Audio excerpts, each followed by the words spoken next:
Australia's political landscape is shifting, and it's happening in the streets, on the beaches, and across communities once considered Labor strongholds. In Brisbane, Jewish activist and founding member of the Minority Impact Coalition, Hava Mendelle, is leading a grassroots revolt. Once a supporter of Labor's climate agenda, Mendelle now campaigns fiercely to vote Labor out, blaming the government for failing to curb rising anti-Semitism since the outbreak of the Israel-Gaza war in 2023. What we're seeing in our country is a huge breakdown in social cohesion.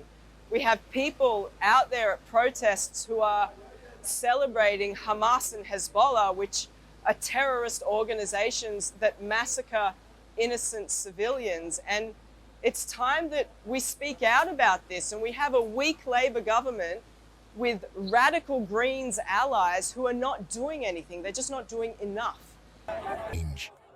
Scenes from Sydney tell a similar story. Former Labor volunteer and Muslim non-profit worker Az Fahmy says the government's inaction on Palestine has left many voters feeling betrayed. Many of us who used to vote Labor are now questioning the entire two-party system, Fahmy explains, describing a wave of political awakening spurred by months of unanswered letters, calls, and protests.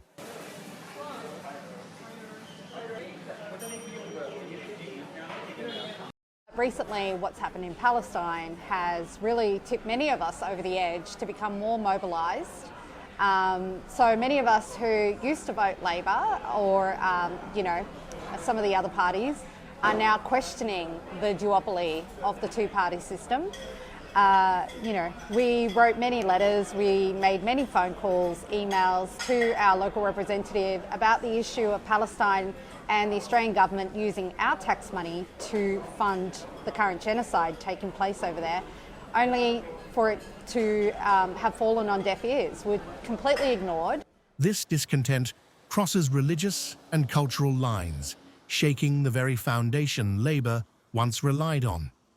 In Western Sydney, where up to a third of voters are Muslim, independent candidate Dr. Ziad Basyouny challenges veteran Labor MP Tony Burke, citing decades of neglect and the tipping point of Gaza. The Gaza issue was the straw that broke the camel's back, Basyouny says, pledging to rebuild crumbling infrastructure and restore community trust. Meanwhile,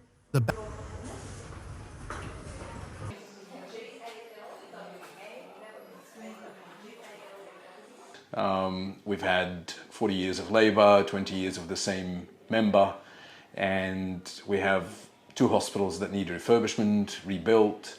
We have waiting times of 8 to 9 hours in emergency. We have potholes in every street. Really lack of infrastructure spending and lack of planning. The area's been taken for granted. People feel it.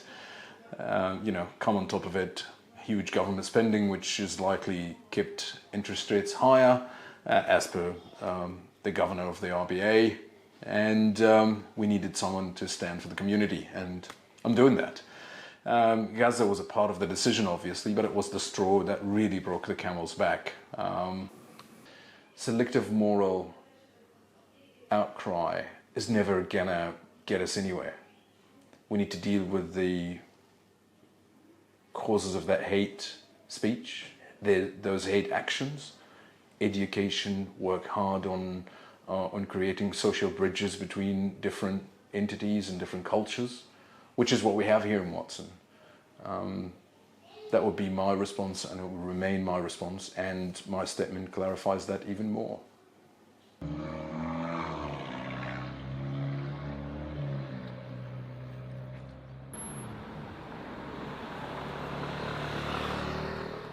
Battle for Sydney's affluent Wentworth electorate, home to Bondi Beach, is heating up. Allegra Spender, the environmentally focused independent incumbent, faces backlash from Jewish constituents over her support for UNRWA. Conservative challenger Ro Knox, a pro-Israel candidate with ties to Jerusalem's Hebrew University, is seizing the moment. Voters like Sean Eliastam say they want leaders who choose sides rather than please everyone. No, I cannot support Allegra because she should have basically turned around and said, I will not support UNRWA. They should be dismantled. They should not be around. They are a terrorist organization. So she basically turned around. She's trying to play both sides. She's trying to please two people. You can't please two people when one is bad and one is good. You can't please two people. You need to take a side and you say, I do not support them. Across Australia, the war in Gaza has sparked both pro-Palestinian rallies and silent but simmering tensions within Jewish communities. Jewish Australians like Mendelle, once openly proud of their heritage, now say they feel at risk. I'm scared to even speak Hebrew with my children in public, Mendelle admits, describing how her once visible Star of David tattoo is now hidden. I'm Jewish, my parents were Jewish, my ancestry is Jewish. But now I'm almost scared to say it, especially when I'm out with my kids. You know, we speak Hebrew at home. It's a second language for us, but I want my children to be connected to it. But I'm scared to speak about it, and I cover up my tattoo. I've heard people in the streets make comments about my tattoo, and yeah, like I don't want to put myself at risk, but I feel at risk sometimes. The grassroots campaign to hold Labor accountable is gaining momentum, targeting around 10 key seats across the eastern states. Social media blitzes, billboards, and local organising could be decisive in what is shaping up to be one of Australia's most unpredictable elections in recent history. As Australia prepares to vote, the anger simmering over Gaza and what some describe as a breakdown in social cohesion may soon reshape the nation's political future.